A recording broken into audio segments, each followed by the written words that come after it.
राधे राधे। जन्माष्टमी की सभी को हार्दिक शुभकामनाएं।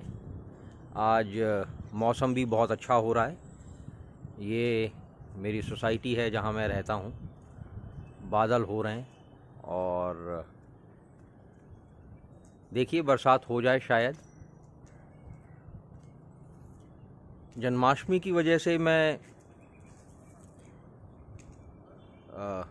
कृष्ण के चरित्र के बारे में सोच रहा था और इसी संदर्भ में मैं आपसे आज कुछ बात करना चाहूँगा। बड़ा छोटा सा संदेश है जन्माष्टमी के अवसर पर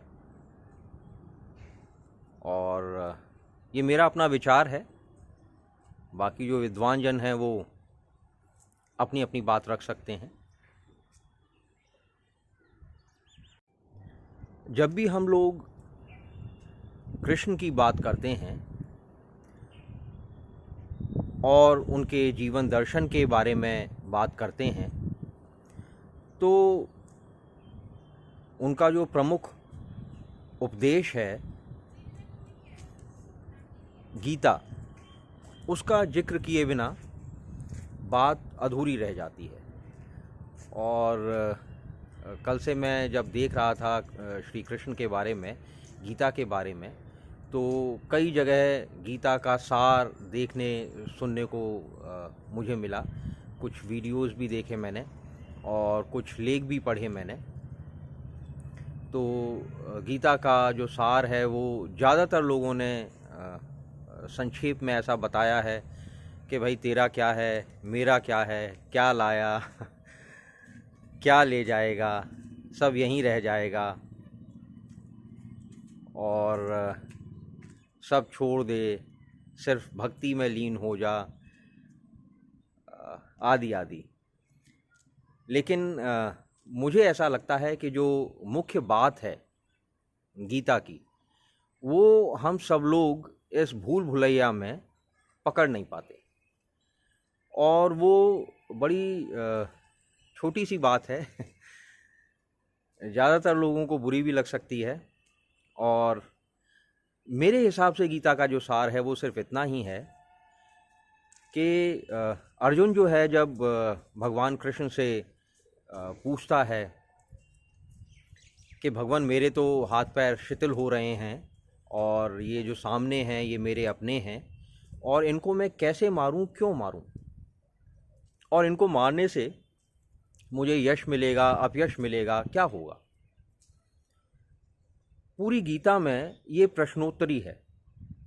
अर्जुन जो है वो तरह तरह के सवाल करते हैं, जो भी संदेह अर्जुन के मन में आते हैं वो उसको डिस्कस करते हैं। वो कहते हैं कि भाई भगवान क्यों ना भक्ति मार्ग को चुना जाए। ये सब जो राजकाज का मार्ग है ये तो ठीक नहीं है। लड़ाई झगड़े हैं, अपनों को मारना है, ये है वो है, इसके चक्कर में क्यों पड़ा जाए। फिर वो बोलते हैं कि क्यों ना ज्ञान के पीछे भागा जाए, क्यों ना और कई तरह के जो योग हैं जीवन में, कर्म योग है, भक्ति योग है, सब तरह के योगों को अर्जुन डिस्कस करता है। कृष्ण से हर तरह के योग के बारे में भली भांति परिचित कराते हैं, सब तरह की बात उसको बताते हैं, समझाते हैं। लेकिन मुख्य बात सिर्फ एक ही है और वो ये है कि सारे विचारों को छोड़कर हे अर्जुन अपने कर्तव्य को कर, धनुष उठा और लड़। जो तेरे सामने हैं, जिनको तू अच्छा और भला कह रहा है, अपना कह रहा है, उन्होंने तेरे साथ कोई कमी नहीं छोड़ी। और ये तेरे या उनके बीच की बात नहीं है, ये धर्म और अधर्म की बात है।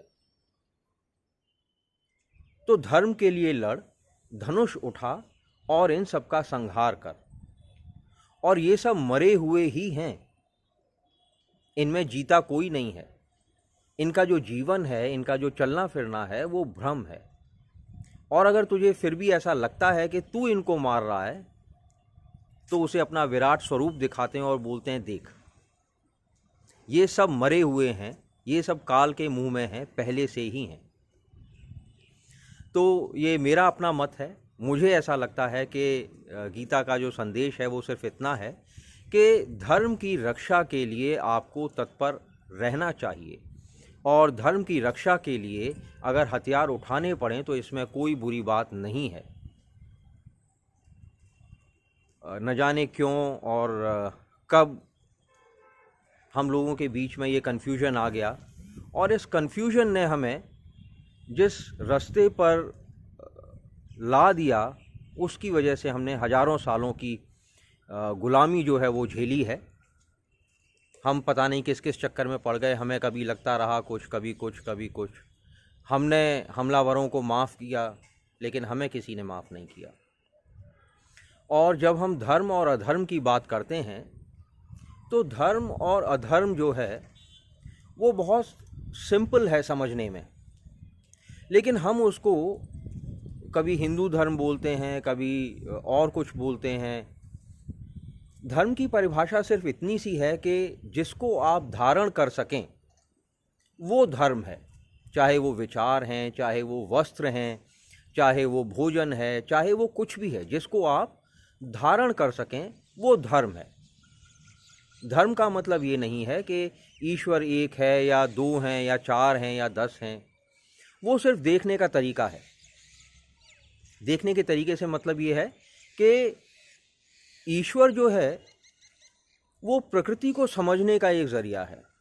हमारे यहाँ ऐसा माना जाता है कि प्रकृति जो है उसके 3 गुण हैं, त्रिगुणात्मक है प्रकृति, और इसी लिहाज से हमने उसका वर्गीकरण किया कि एक जो गुण है प्रकृति का वो है सृजन करने का, मतलब क्रिएट करने का, और जो क्रिएट करने का गुण है उसको हमने नाम दे दिया ब्रह्म का।